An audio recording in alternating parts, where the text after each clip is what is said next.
तो आज का लेक्चर स्टार्ट करते हैं। हम लोग प्रीवियस लेक्चर में म्यूचुअल फंड्स के बारे में बात कर रहे थे, उसी को आगे कंटिन्यू करेंगे क्योंकि आज ज़ोमैटो की ज़बरदस्त लिस्टिंग हुई है, तो थोड़ा सा उसके बारे में बात करेंगे। और अभी मेरे पास एक क्वेश्चन आया है कि ज़ोमैटो का मार्केट कैपिटलाइजेशन आज लिस्टिंग के बाद 1 लाख करोड़ के ऊपर चला गया और रैंकिंग वाइज मेरे ख्याल से इंडिया की टॉप 50 कंपनियों के आसपास आ गया है। तो क्या उसको हम लोग CNX 100 या निफ्टी 50 में शामिल करेंगे या नहीं करेंगे? आप में से कोई आंसर देना चाहेगा क्या इसका? और कोई?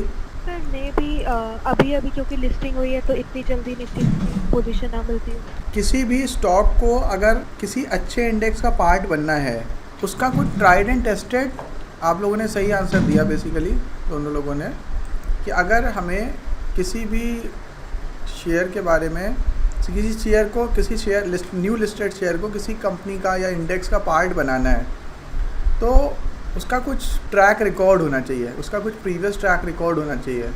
लेकिन इस पर्टिकुलर कंपनी का अभी कोई ट्रैक रिकॉर्ड तो है नहीं, अभी लिस्ट हुआ है, तो इतनी जल्दी किसी बड़े और अच्छे इंडेक्स में उसको रखेंगे नहीं। क्यों नहीं रखेंगे? अगर कोई कंपनी किसी बड़े इंडेक्स का पार्ट बनती है, कंपनी के लिए एक प्राइड का मैटर तो होता ही होता है, साथ ही साथ उसको एक और एडवांटेज मिलता है। वो एडवांटेज ये होता है कि जब अगर वो टॉप 100 या टॉप 50 का पार्ट बनती है कंपनी, तो उस इंडेक्स को लेने वाले जितने भी म्यूचुअल फंड्स होते हैं, सारे फंड्स, जैसे जो भी पैसिव फंड होंगे या जो इंडेक्स फंड होंगे, जो उस इंडेक्स की थीम पे चल रहे होंगे, यानी कि जो निफ्टी 50 इंडेक्स फंड होंगे या एक्सचेंज ट्रेडेड फंड होंगे सारे के सारे, या फिर जिसने निफ्टी 50 को बेस करके अपना पोर्टफोलियो बना रखा होगा, वो सारे फंड, जो कंपनी हटेगी उसके शेयर को अपने पोर्टफोलियो से बेच देंगे, उसको स्क्वायर ऑफ कर देंगे और ज़ोमैटो को ऐड करेंगे, तो हज़ारों लाखों करोड़ की नई बाइंग होगी। इससे कंपनी के शेयर का प्राइस और बढ़ेगा क्योंकि नई डिमांड क्रिएट होगी और सेलिंग नहीं होगी, सिर्फ बाइंग ही होगी ज़्यादातर। तो इसलिए किसी बड़े इंडेक्स का पार्ट बनना किसी भी कंपनी के लिए बहुत अच्छा होता है, उससे उसकी डिमांड क्रिएट होती है, उसको पैसा मिलता है, उसकी वैल्यूएशन बढ़ती है। तो इसलिए जब भी कोई अच्छा और प्रतिष्ठित इंडेक्स होता है तो वो ऐसे इतनी आसानी से किसी कंपनी को ऐड या रिमूव नहीं करता है, उसका ट्रैक रिकॉर्ड देखता है, समय लेता है, फिर करता है। और कोई क्वेश्चन IPO से रिलेटेड? ज़ोमैटो के IPO में देखा गया था कि बहुत ओवर सब्सक्रिप्शन हुआ था, तो ऐसा क्या कर सकते हैं कि हम लोगों को अलॉटमेंट के हाई चांसेस? ये तो मुझे जब मिला तो मैंने कहा यार ये तो बड़ी अच्छी बात है, मिल गया, पूरे 195 शेयर मिल गया, पूरे का पूरा ही मिल गया। तो उसके लिए एक जो लॉट होती है वो अप्रॉक्स 15,000 की होती है और रिटेल इन्वेस्टर के लिए जो लिमिट होती है वो 2 लाख की लिमिट होती है। मतलब वो 2 लाख रुपए तक का इन्वेस्टमेंट कर सकता है IPO में। 2 लाख के ऊपर की एप्लीकेशन लगाएगा तो फिर वो रिटेल कैटेगरी से हट जाएगा। आपको नंबर ऑफ़ लॉट्स नहीं बढ़ानी होती हैं। अगर कोई IPO ओवर सब्सक्राइब होता है तो आपको नंबर ऑफ़ लॉट्स नहीं बढ़ानी होती। अगर कोई IPO नॉर्मल 1, 2, 3 गुना सब्सक्राइब हो रहा है तो आप पूरी लॉट लगा दो 2 लाख तक की, लगभग ये लग जाएंगी आपकी 12-13 लॉट्स लग जाएंगी 2 लाख में। लेकिन अगर कोई IPO ओवर सब्सक्राइब हुआ है 10 to 20 टाइम, 30, कोई IPO तो मोबाइल इंडिया वगैरह 40 टाइम्स ओवर सब्सक्राइब हो गए थे क्योंकि उनका IPO साइज़ छोटा था और डिमांड ज़्यादा थी। तो 30, 40, 50 टाइम्स, 70 टाइम्स तक भी ओवर सब्सक्राइब हुए हैं IPO। Highest over subscribe Indian IPO सांख्य इन्फोटेक IPO 283.5 टाइम्स सब्सक्राइब हुआ था, ये ओवर सब्सक्राइब हुआ था, मार्च 2000 में आया था।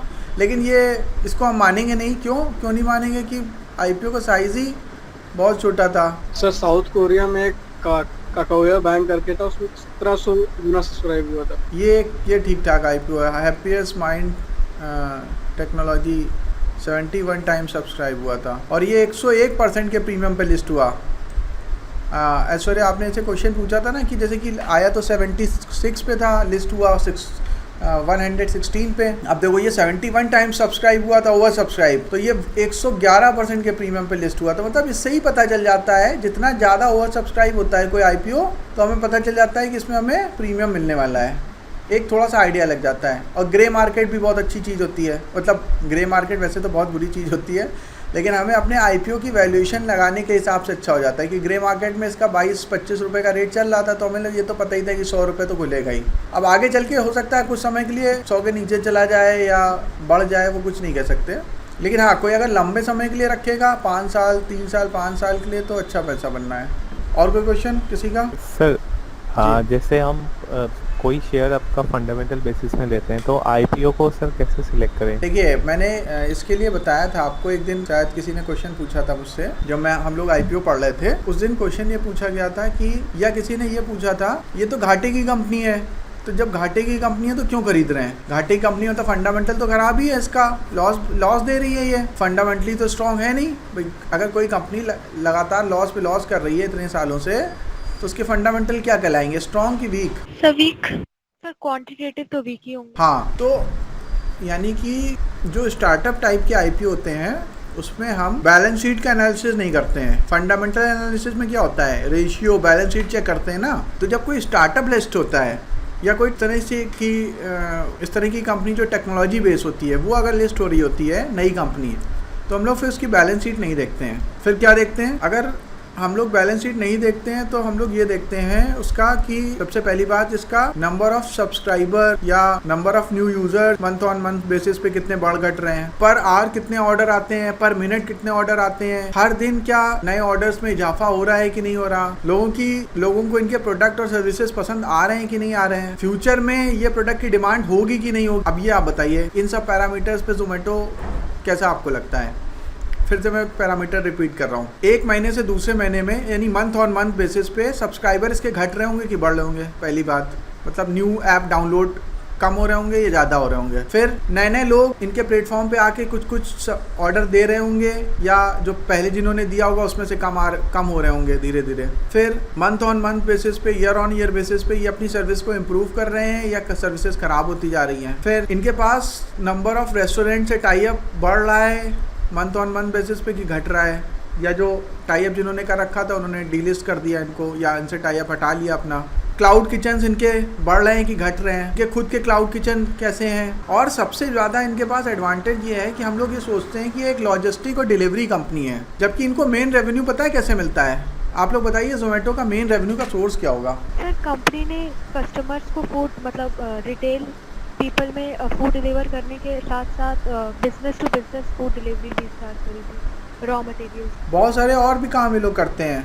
इनके पास एक्चुअली एडवांटेज ये होता है कि इनके पास कस्टमर का डेटा होता है, हर एरिया में किस घर में कितने लोग क्या खाते हैं, क्या चॉइस है, क्या हैबिट्स है, उनको पता चल गया है। मैंने अगर इनसे 10 15 20 बार ऑर्डर किया, पहले लालच में लोग करते हैं जब ये ऑफर देते हैं 50% ऑफ, 100% ऑफ, ऐसे करके जब ये लोग ऑफर देते हैं तो लोग लालच में खरीदते हैं कि चलो ठीक है, बड़ा अच्छा ऑफर है। मतलब कभी कभी तो ऐसा होता था कि जैसे मुझे खाना खरीदना है, ठीक है, और मेरे घर के पास वो है जय सिया राम, तो वहाँ का खाना मुझे अच्छा लगता है, तो मैं हफ्ते में 1-2 बार बाहर का खाना खाता हूँ। तो मैं वहाँ पे जाता था, लेकिन मैं होटल के सामने से निकल रहा हूँ मैं, लेकिन खाना पैक नहीं कराता था, पहले घर आता था, घर आके जोमेटो ऐप से करता था, क्योंकि जब मैं जोमेटो ऐप से करता तो सस्ता पड़ता था। अगर मैं डायरेक्ट खरीद लूँ तो मुझे महंगा पड़ता था। तो वहीं पे ही जाना है, वहीं पे, और अगर मैं वहाँ पे बैठ के खाऊंगा तब भी महंगा पड़ेगा। तुमने कहा इससे अच्छा घर पे ही मंगा लो, रेट भी कम लग रहे हैं, घर पे बैठ के खाएंगे, तो ये ज़्यादा अच्छा था। तो लोग ने पहले हैबिट पता चल गई उनको, इस तरह से उन्होंने जब ऑफर दिए, ऑफर क्यों देते हैं? कैश बर्न करते हैं। कैश बर्न करने से क्या होता है, डेटा मिलता है। जब लोगों को पता होता है कि अच्छा इतना ऑफर चल रहा है, तो एक दूसरे को बताता है, दूसरा तीसरे को बताता है इस समय ऑफर चल रहा है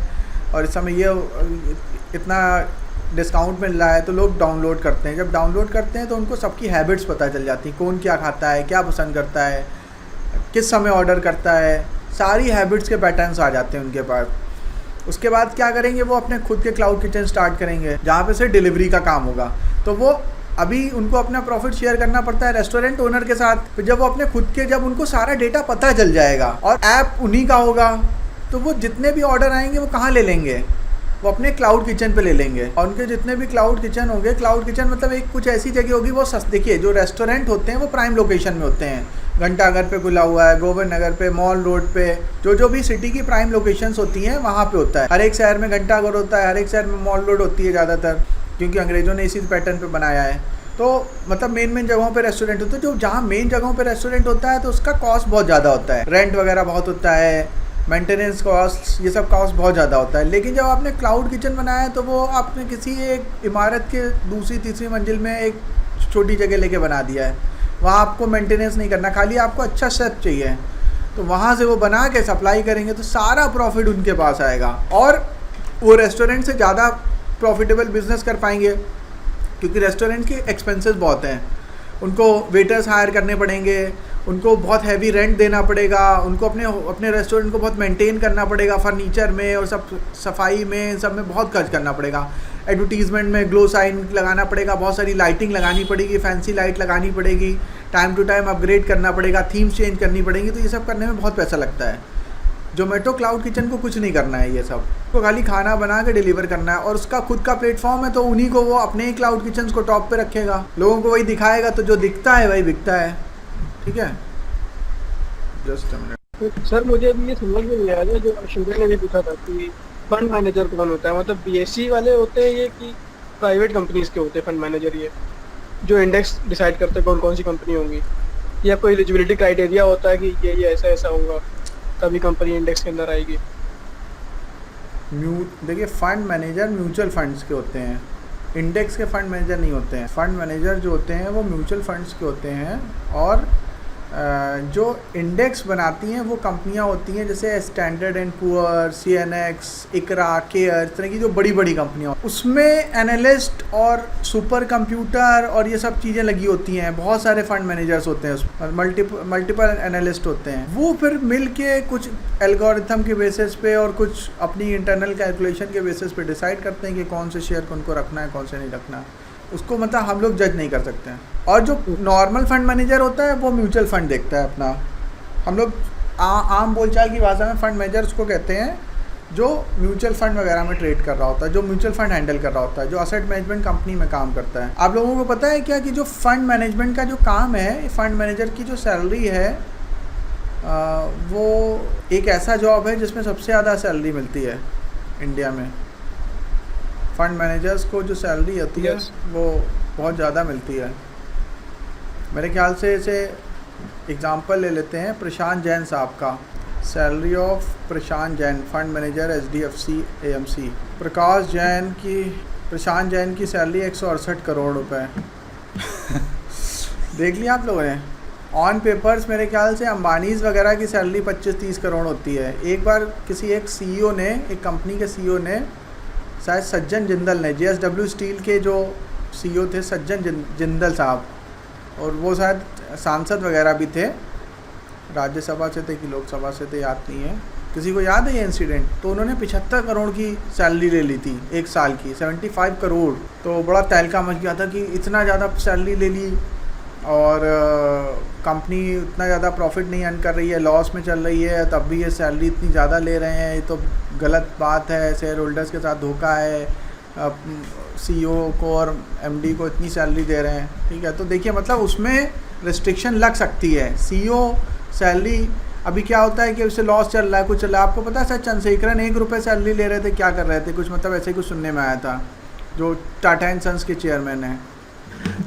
और काफ़ी सारे बाकी CEOs ने अपनी सैलरी 50% कट कर दी थी कोविड के समय। प्रशांत जैन की सैलरी देखिए 168 करोड़।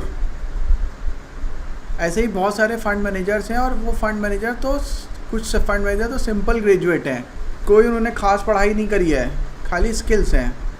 बाकी जो अच्छे फंड मैनेजर्स होते हैं उन्होंने ज़्यादातर IIT से BTech करते हैं पहले, और फिर MBA करते हैं IIM वगैरह से। लेकिन काफ़ी सारे सक्सेसफुल फंड मैनेजर जो है वो उन्होंने कोई IIM से MBA नहीं कर रखा है, MBA ही नहीं कर रखा है इवन, तब भी सक्सेसफुल फंड मैनेजर है। ये मेरे फेवरेट फंड मैनेजर हैं, इनकी फ़ोटो दिखा दूँ मैं आपको। ये कानपुर में कई बार आए हैं, मैंने पर्सनली इनको सुना है, इनसे बात करी है, मुलाकात करी है। और जब मैंने इनको सुना, इनकी बात सुनी, तो मैं इनसे कन्विंस्ड हुआ, और कन्विंस्ड इतना हुआ कि मैंने मैक्सिमम इन्वेस्टमेंट फिर इनके फंड्स में ही कराना शुरू किया, और जिसका मुझे और मेरे इन्वेस्टर को बहुत एडवांटेज मिला। शुरुआत में मेरे एसेट को कोई नहीं जानता था, नीलेश सुराना को कोई नहीं जानता था, और इनके जो फंड्स हैं उनको फंड्स को भी नहीं कोई जानता था। इवन उस कंपनी के जो रिलेशनशिप मैनेजर मेरे पास आते थे, मैं कहता था ये वाला ग्रेट कंज्यूमर फंड दे दो, तो कहते सर ये क्यों बेच रहे हैं, मतलब जो ट्रेंड में चल रहा था कहते इसको बेचिए ना, उसमें तो ख़राब परफॉर्मेंस आएगी, कुछ होगा तो आप क्या जवाब देंगे इन्वेस्टर को। हमने कहा मेरा कन्विक्शन है कि ये अच्छा करेगा, और ये रीज़न है इसका, इसलिए मुझे लग रहा है बाद में उन्हीं फंड्स ने बहुत अच्छा परफॉर्म किया और नीलेश सुराना भी इतना अच्छा करे कि फिर उनको चीफ इन्वेस्टमेंट ऑफिसर बना दिया गया। और इनकी जगह जो पहले चीफ इन्वेस्टमेंट ऑफिसर थे वो उन्होंने टाटा म्यूचुअल फंड में स्विच कर लिया। तो वो समय टाटा के गोपाल अग्रवाल, तो वो समय टाटा एसेट मैनेजमेंट कंपनी के चीफ इन्वेस्टमेंट ऑफिसर हैं, पहले वो मेरा ही में थे। तो ये म्यूचुअल फंड्स के जो फंड मैनेजर्स होते हैं ये वो लोग होते हैं जो बेसिकली फ़ंड बनाते हैं, जो पैसे बनाते हैं। हम लोग को कभी भी इन्वेस्टमेंट इस बात पे नहीं करना चाहिए कि वो बिरला का फ़ंड है तो HDFC का है तो ICICI का है, फ्रैंकलिन का है, मतलब कभी ब्रांड देख के इन्वेस्टमेंट नहीं करनी चाहिए। हमारा पैसा कौन मैनेज कर रहा होता है? ब्रांड नहीं मैनेज कर रहा होता है। HDFC कभी पैसा मैनेज नहीं करेगा। HDFC एसेट मैनेजमेंट कंपनी के अंदर जिस स्कीम में आपने पैसा डाला उस स्कीम का फ़ंड मैनेजर आपका पैसा मैनेज करेगा, तो वो फ़ंड मैनेजर अच्छा होना चाहिए। जिस तरह से अगर किसी टीम में कोई बैटिंग कर रहा है, अगर सहवाग खेल रहा है तो बहुत अच्छे रन बना रहा है, तो मतलब प्लेयर के ऊपर ज़्यादा रिलाई कर सकते हैं, कैप्टन के ऊपर ज़्यादा रिलाई कर सकते हैं कि क्या टीम जीतेगी। किसी देश के नाम से नहीं कि अमेरिका की टीम अगर क्रिकेट टीम बना देंगे तो ऐसा नहीं होगा अमेरिका की क्रिकेट टीम जीत जाएगी। उसके अंदर प्लेयर कौन है, उसके अंदर कैप्टन कौन है, वो मैटर करेगा। तो खाली कंट्री के नाम से या फंड के मतलब कंपनी के नाम से कुछ नहीं होता। कौन उसमें खेल रहे हैं, जो खेल रहे हैं वो अच्छे खिलाड़ी हैं कि नहीं है वो मैटर करता है। और कैप्टन कौन है, ठीक है, यानी फंड मैनेजर और CIO यही पैसा मेन बना के देते हैं। तो इनकी बात सुन के मैं प्रभावित हुआ था और फिर मैंने, और इस समय मेरा ही में ही खाली जो इन्वेस्टमेंट करा होगा वो मोर देन 7 करोड़ के ऊपर का है। 7-8 करोड़ का इन्वेस्टमेंट तो खाली इन्हीं की कंपनी में करा रखा है मैंने। तो अब हम अपना नेक्स्ट टॉपिक स्टार्ट करते हैं। प्रीवियस टाइम्स में हम लोगों ने बात करी थी इक्विटी म्यूचुअल फंड्स के बारे में और हाइब्रिड म्यूचुअल फंड्स के बारे में बात करती है। आप लोग नोट करते रहिएगा। नेक्स्ट टॉपिक स्टार्ट करने जा रहे हैं। अब हम लोग बात करने जा रहे हैं डेट म्यूचुअल फंड्स की। डेट म्यूचुअल फंड के पहले एक बार फिर से आपको थोड़ा सा रिवाइज करा देते हैं equity mutual funds. Equity mutual fund में 1-2 चीज़ें बतानी रह गई हैं, उनको भी बता देते हैं पहले। इक्विटी म्यूचुअल फंड में हम लोग ने देखा कि उन म्यूचुअल फंड्स को जो इक्विटी में इन्वेस्टमेंट करते हैं, यानी कि इक्विटी में मेजर इन्वेस्टमेंट करते हैं, हम लोग इक्विटी म्यूचुअल फंड कहते हैं। और इसमें एक टैक्सेशन का रूल होता है कि अगर किसी म्यूचुअल फंड का इक्विटी में 65% का एक्सपोजर है, मतलब कि ये हम कैसे डिसाइड करते हैं कि कोई mutual fund equity mutual fund है कि डेट म्यूचुअल फंड है? तो गवर्नमेंट ने एक डेफिनेशन इसकी बना रखी है, क्योंकि हाइब्रिड भी आते हैं। और मैं तो पिछली बार बोला था कि जो इक्विटी सेविंग फंड्स होते हैं उसमें 20% का इक्विटी एक्सपोजर होता है मिनिमम साइड में कभी कभी। तो 20% का अगर इक्विटी एक्सपोजर होता है तो उसको डेट फंड बोलना चाहिए। तो हम लोग इक्विटी कैटेगरी में क्यों पढ़ रहे थे? गवर्नमेंट ने ये रूल बना रखा है कि अगर किसी भी पर्टिकुलर फंड में 65% एक्सपोजर इक्विटी में होगा तो हम उस फंड को इक्विटी म्यूचुअल फंड कहेंगे। अदरवाइज अगर 65% से कम इक्विटी होगा तो उसको डेट म्यूचुअल फंड कहेंगे। तो ये नोट कर लीजिएगा कि अगर इक्विटी एक्सपोजर किसी भी फंड में लेस देन 65% है तो वो इक्विटी कैटेगरी के फंड के लिए एटलीस्ट 65% एक्सपोजर इक्विटी में होना चाहिए। तो अब दूसरी बात ये क्वेश्चन बनता है कि भाई अगर ऐसा है तो आप फिर अभी तक क्या गलत बता रहे थे? क्योंकि हमने पीछे वाले लेक्चर में ये पढ़ा कि इक्विटी सेवर फंड में मिनिमम इक्विटी 20% हो सकता है, उसमें बैलेंस एडवांटेज में 30% भी हो सकता है, 40% भी हो सकता है, और बैलेंस फंड में 50% भी हो सकता है। तो ये फिर क्या इक्विटी कैटेगरी के फंड्स ही नहीं है? तो ये हम लोग ने इक्विटी कैटेगरी में क्यों पढ़े हैं? बहुत सारे फंड मैनेजर्स ने स्मार्टली इस तरह से क्रिएट किए हैं, कंस्ट्रक्ट किए हैं, जिसमें इक्विटी एक्सपोजर तो 65% से बहुत कम होता है, लेकिन फिर भी वो इक्विटी फंड्स कहलाते हैं। तो लोग क्या करते हैं? वो लोग करते क्या है कि एक नई कैटेगरी क्रिएट करते हैं जिसको कहते हैं आर्बिट्राज कैटेगरी। यानी 35% के नीचे 35% तक डायरेक्ट डेट इंस्ट्रूमेंट्स ले सकते हैं, फिक्स इनकम के इंस्ट्रूमेंट्स ले सकते हैं, और 65 से उनको इक्विटी जितना रिड्यूस करना होता है। मान लीजिए कि उनको 30% इक्विटी रखना है, तो 35% एक्स्ट्रा है, 65 टोटल है, 35% तो उन्होंने डेट ले लिया, अब बचा 65 में 30% डायरेक्ट इक्विटी ले लिया, अब बचा 35 और जो बचा उसका क्या करेंगे? उसको वो लोग क्या करते हैं, पोजीशन को हेज कर देते हैं। कैसे पोजीशन को हेज कर देते हैं? मतलब जितने इक्विटी शेयर लेंगे उसी रेशियो में फ्यूचर से उसको शॉर्ट कर देंगे, फ्यूचर शॉर्ट कर देंगे। इससे क्या होगा कि वो नेट में इक्विटी पोजीशन हो गई 0, 35, मतलब 35 जो है वो है तो इक्विटी लेकिन वो उसका कोई इम्पैक्ट नहीं आएगा आपके फंड की परफॉर्मेंस में, और उससे बहुत मॉडरेट एफडी के बराबर के रिटर्न्स बनते रहेंगे। आर्बिट्राज, जैसे आर्बिट्राज फंड होता है ना, आर्बिट्राज फंड में सारी 100% पोजीशन हेज होती है। तो बैलेंस फंड में या हाइब्रिड फंड में लोग क्या करते हैं कि उनको 65% इक्विटी रखनी है, लेकिन रिस्क को कम करना है। अगर पूरा 65% डायरेक्ट इक्विटी ले लेंगे तो रिस्क ज़्यादा बढ़ जाएगा, तो उनको इक्विटी सेवर फंड बनाना है जिसमें इक्विटी उनको रखना था मिनिमम 20 मैक्सिमम 50 तक मान लो। तो अगर जब भी उनको इक्विटी पोर्शन रिड्यूस करना होता है तो अगर उसको बेच के डेट खरीद लेंगे तो वो इक्विटी का टैक्सेशन ख़त्म हो जाएगा, तो इन्वेस्टर को टैक्स भरना पड़ेगा, मतलब फ़ंड का नेचर ही चेंज हो जाएगा। तो उसकी जगह वो लोग क्या करते हैं, शेयर को बेचते नहीं है, उसकी पोजीशन को हेज कर देते हैं, फ्यूचर शॉर्ट कर देंगे या कुछ कर देंगे कि पोजीशन हेज हो जाती है। इससे इक्विटी तो रहता है 65%, लेकिन उसका इम्पैक्ट जितना वो चाहते हैं उतना रिड्यूस कर लेते हैं।